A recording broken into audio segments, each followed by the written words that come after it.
Porque se aquela primeira aliança tivesse sido sem defeito, de maneira alguma estaria sendo buscado lugar para uma segunda.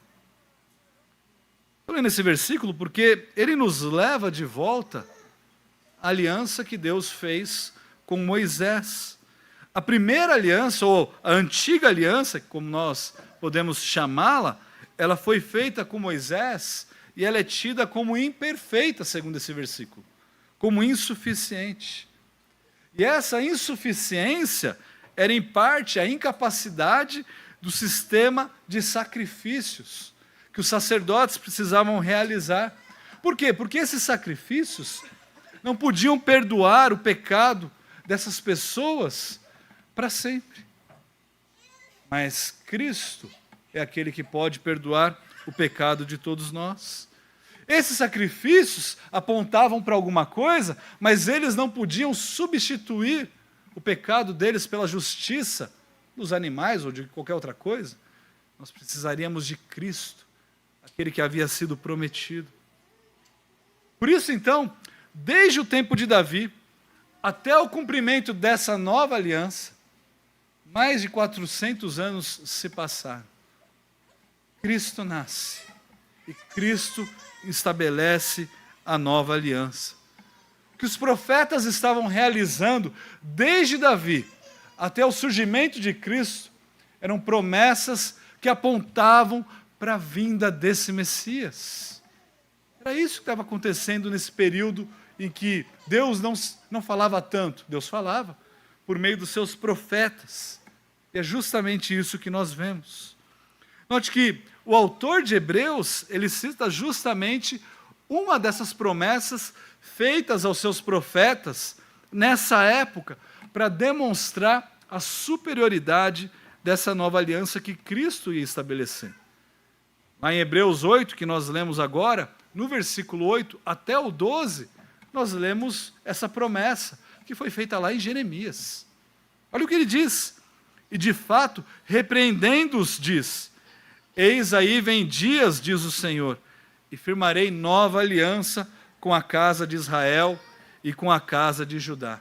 Ele prossegue então até o versículo 12, explicando como que essa aliança seria.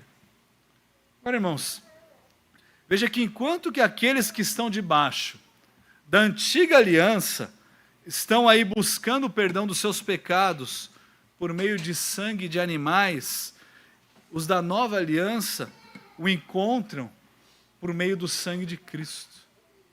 Veja que enquanto que aqueles estavam ali, faziam parte da antiga aliança, e muitos deles depositavam a sua fé na ação das coisas, e não naquilo que havia sido prometido, eles estavam colocando a condição da sua alma sobre a realização de coisas, do fazer, enquanto que nós depositamos a nossa confiança naquilo que Cristo fez em nosso lugar.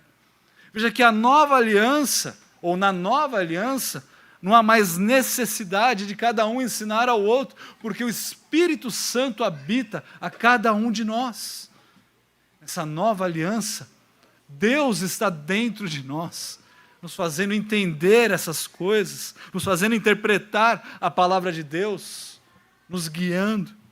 E por fim, veja que a insuficiência da antiga aliança, ela se dá pela própria incapacidade humana de se chegar a Deus. O versículo 8 diz isso. Aí no comecinho do versículo 8 nós lemos o seguinte: Deus os repreendeu, repreendendo-os. Ou como a NVI traz, Deus, porém, achou o povo em falta. A antiga aliança é insuficiente.